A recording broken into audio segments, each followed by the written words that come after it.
हम लोग इस 12वें अभ्यास में पंचमी विभक्ति के विषय में पढ़ेंगे।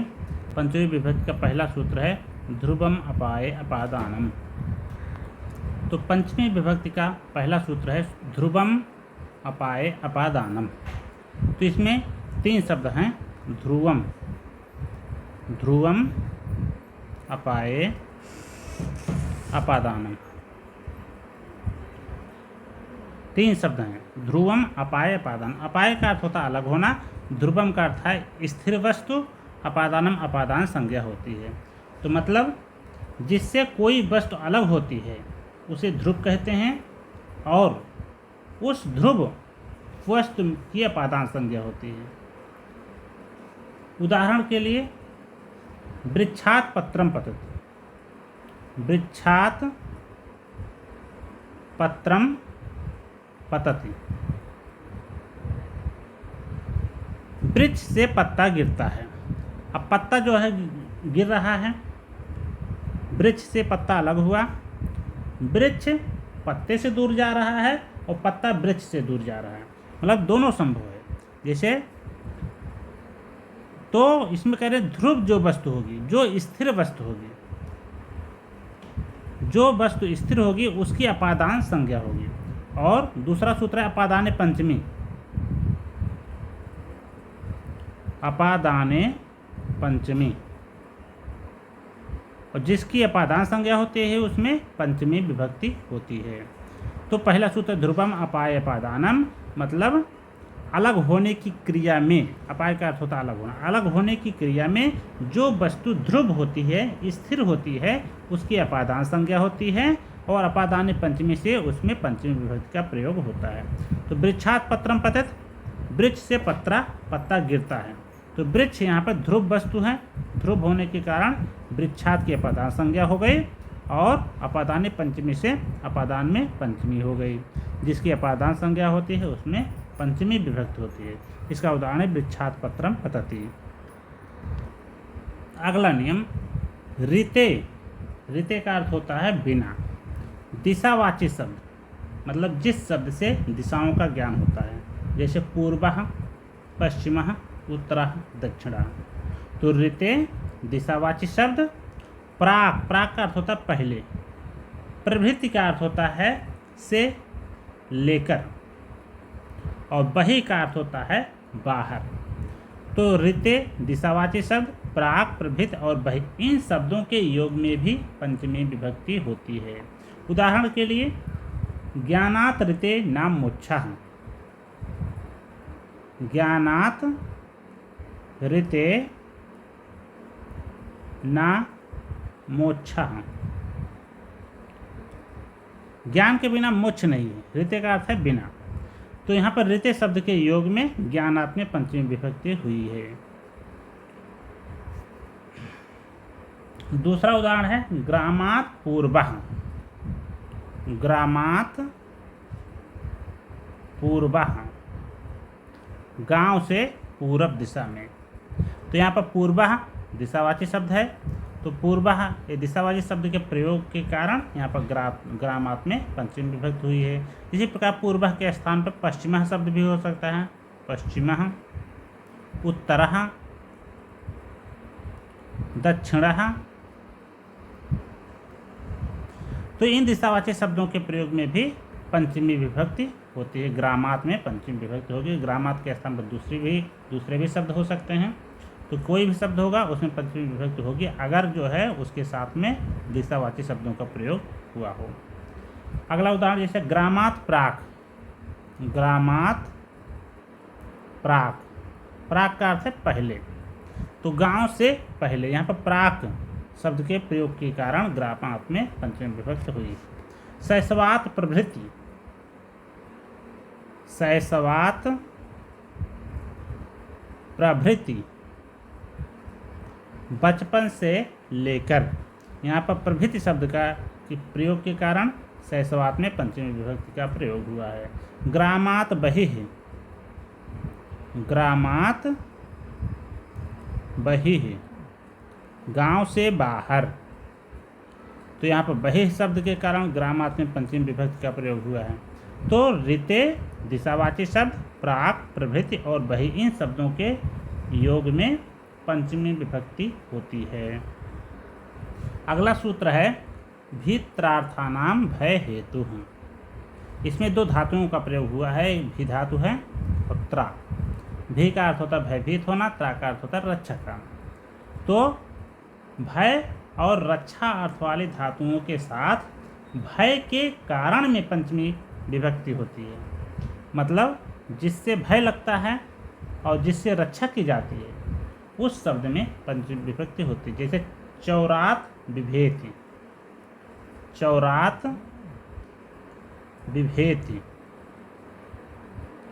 मतलब चोर से डरता है। यहाँ पर डरने का कारण क्या है? चोर है। तो डरने का जो कारण होगा उसमें पंचमी विभक्ति का प्रयोग होगा। चौरात त्रायते, चौरात त्रायते, चोर से रक्षा करता है।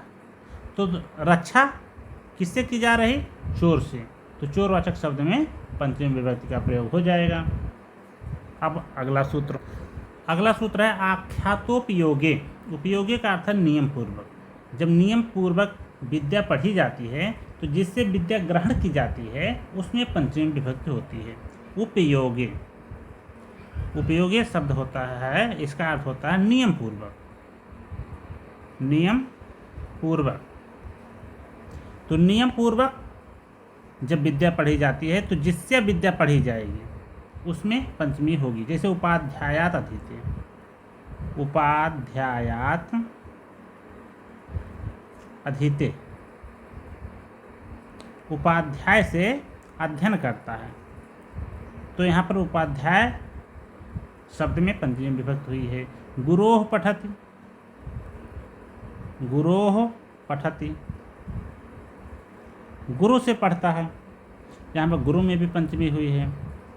और यहाँ पर नियम पूर्वक विद्या पढ़ी जा रही है। गुरु से या उपाध्याय से जो विद्या पढ़ी जाती है उसमें नियम रहता है। कहने का मतलब है जब गुरु से विद्या ली जाती है उसके भी अनुशासन होते हैं, उनके गुरु के अपने नियम होते हैं। ठीक है। उपाध्याय से विद्या, उपाध्याय का मतलब है जो धन ले करके विद्या देता है उसको उपाध्याय कहते हैं। जो निःशुल्क विद्या देता है उसको गुरु कहते हैं। तो उपाध्याय मतलब जो धन से लेकर के विद्या देता है उसके लिए भी कई नियम होते हैं। पहले क्लास में एडमिशन लेना होता है और जो क्लास में आना होता है, सबको एक साथ विद्या दी जाती है। आज कई प्रकार के नियम होते हैं। अगर ध्यान से देखा जाए तो बहुत सारे नियम होते हैं। तो इस प्रकार से नियम पूर्वक विद्या पढ़ने पर जिसे विद्या ग्रहण की जाती है उसमें पंचमी विभक्ति का प्रयोग होता है। एक सूत्र है अदेंग गुणा। एक सूत्र कहता है एक गुण संज्ञा करता है, गुण संज्ञा का विधान करने वाला ये सूत्र है। तो व्याकरण में बताते हैं, ये सूत्र कहता है कि व्याकरण में आ, ए और ओ ये तीन गुण होते हैं। तो अगर पूछा जाए व्याकरण में कितने प्रकार के गुण होते हैं तो ये तीन गुण होते हैं। तो ये गुण संधि में ये गुण संज्ञा का विधान करने वाला सूत्र है। इसके आगे आता है आद गुणः, आद गुणः एक गुण संधि का विधान करता है। ये सूत्र कहता है आ के बाद अगर ई, उ, री, लृ आए तो पूर्व और पर दोनों के स्थान पर एक गुण आदेश हो जाता है। इसका उदाहरण जैसे है रमा, धन, ईसा। यहाँ पर आ के बाद ई आ रहा है। देखिए यहाँ पर ई कहा जा रहा है क्योंकि जो ई होता है ये अपने 18 भेदों का बोधक होता है। इसी प्रकार वो भी 18 प्रकार के भेदों का बोधक होता है। तो ई का कहने का अर्थ है ई के 18 प्रकार के भेद। अब चाहे ह्रस्व ई आए, चाहे दीर्घ ई आए, चाहे प्लुत ई आए, कोई भी आए। तो यहाँ पर आ के बाद दीर्घ ई आई हुई है।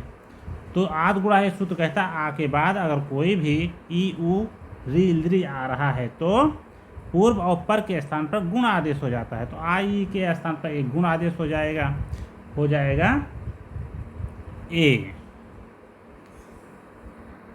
इस प्रकार से रमा धन ईसा बराबर हो जाएगा रमेशः। ये सब हम लोग फर्स्ट सेमेस्टर में पढ़ चुके हैं, हम शॉर्टकट में आप लोगों को बता दे रहे हैं, थोड़ा सा स्मरण हो जाएगा। बाकी हम लोग फर्स्ट सेमेस्टर में विस्तृत रूप में इसको पढ़ चुके हैं। दूसरा उदाहरण है पर धन उपकारः बराबर परोपकारः। परोपकारः होता है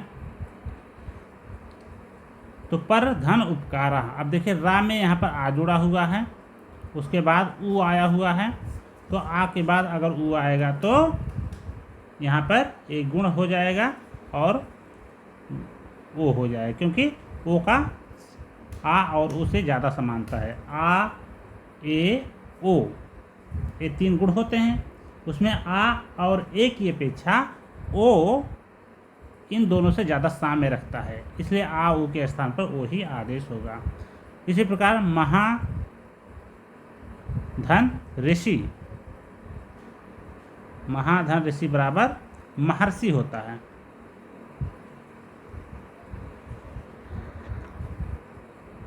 महर्षि तो आ के बाद क्या आया हुआ है, यहाँ पर री आया हुआ है, तो आ ई के स्थान पर अर हो जाएगा, तो जुड़ करके हो जाएगा महर्षि। तव धन लिरकारः, तव धन लिरकारः, तो यहाँ पर आ के बाद क्या आया हुआ है, लृ आया हुआ है, दोनों के स्थान पर गुण एक आदेश हो जाएगा, वह गुण होगा अल, बराबर हो जाएगा तवलकारः। तवलकारः ऐसा रूप बन जाएगा। तो आज इस वीडियो में इतना ही मैं बताऊंगा।